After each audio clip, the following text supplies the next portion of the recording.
Sunil sir, banks के अलावा आपको क्या पसंद?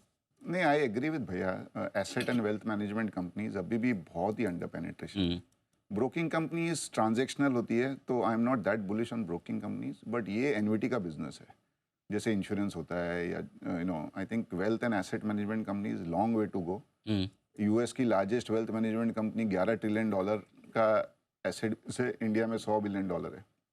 अभी तो बहुत लंबा अपने को सफ़र तय करना है, और ये एन्युटी का बिजनेस है। But obviously it is connected to the market. Market अगर ठीक होता है तो इनको डबल बेनिफिट होता है, क्योंकि इनका यूएम में फ्लोज भी आता है और एप्रिसिएशन से भी फ्लोज होता है। तो I think that I would agree. एक छोटे डिस्क्रिशनरी स्पेंड है ना, if we are banking on India growing, discretionary spend आना ही आना पड़ेगा। आई थिंक लास्ट 2 साल से डिस्क्रिशनरी स्पेंड नहीं हुआ, तो ये स्टेपल वेपल हमें नहीं पसंद है। साबुन, शैम्पू, टूथपेस्ट तो अभी घर घर में यूज़ हो रहा है, वहाँ पे पेनिट्रेशन और इंक्रीज नहीं हो सकता है। बट जैसे आपके फैशन गारमेंट्स है या और भी जो है डिस्क्रिशनरी जो कंजम्पशन वाले प्लेज हैं, आई थिंक वहाँ ध्यान रखना चाहिए। हो सकता है कि जैसे क्वार्टर के नतीजे खराब आए, कभी 10-20% और नीचे मिल गया कोई भी रीज़न से, तो I think those companies can be trend. Because again आप देखोगे, यूएस में देख लो या चाइना में देखो, तो साइज ऑफ द कंपनीज और इंडिया में सेम सेक्टर में वो जो साइज है कंपनी की, वो 120th 125th है। 3% 4% साइज है। आई थिंक इंडिया भी ग्रो करेगा ही करेगा। आई थिंक अगर अपना $20-30 ट्रिलियन की अगर इकोनॉमी होगी, तो हो सकता है कि इधर जूते की कंपनी उधर के नाइकी की कंपनी के बराबर हो जाए। And I am just giving you a perspective. तो I think that also looks.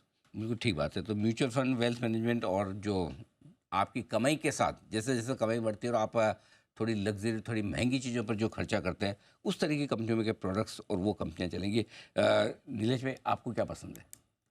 जैसा सबने कहा कि जो महंगे सेक्टर है, जहाँ पे वैल्यूएशन अनाप शनाप है, उससे परहेज करिए। जहाँ पे वैल्यूएशन अपनी फंडामेंटल्स के आसपास है, वहाँ पे निवेश करने का मौका है। Banking, telecom, IT, pharma, auto, cement, ये सारे क्षेत्र में वैल्यूएशन अपनी हिस्टोरिकल एवरेज के आसपास है। Capital goods, defence, railway, consumer durable, construction companies, यहाँ पे वैल्यूएशन फंडामेंटल से बहुत आगे दिख रहा है। तो वैल्यूएशन के पर ध्यान रख के, नज़रिया रख के, जो सस्ता लगे वो खरीदिए। पिछले साल गधे और घोड़े दोनों दौड़े थे, और गधे घोड़े से ज़्यादा दौड़े थे। अब इस साल घोड़ों का समय है। ये बिल्कुल सही बात है। तो आखिर का जो सेंटेंस है वो सबसे काम का है। घोड़ों का समय आ रहा है, गधों का समय जा रहा है। तो पैसा तो बनेगा, इस दिवाली पे भी बनेगा, अगली दिवाली पे भी बनेगा, दोनों के बीच में भी बनेगा। जो हमारे चारों एक्सपर्ट्स की राय है वो मैं आपको समाप्त कर दूं।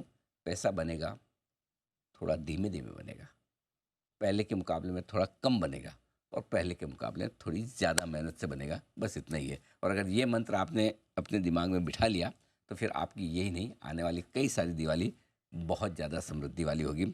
आप सभी का बहुत बहुत धन्यवाद इस दिवाली के खास शो में साथ देने के लिए। आप सबको एक बार फिर से दिवाली की बहुत बहुत शुभकामनाएं।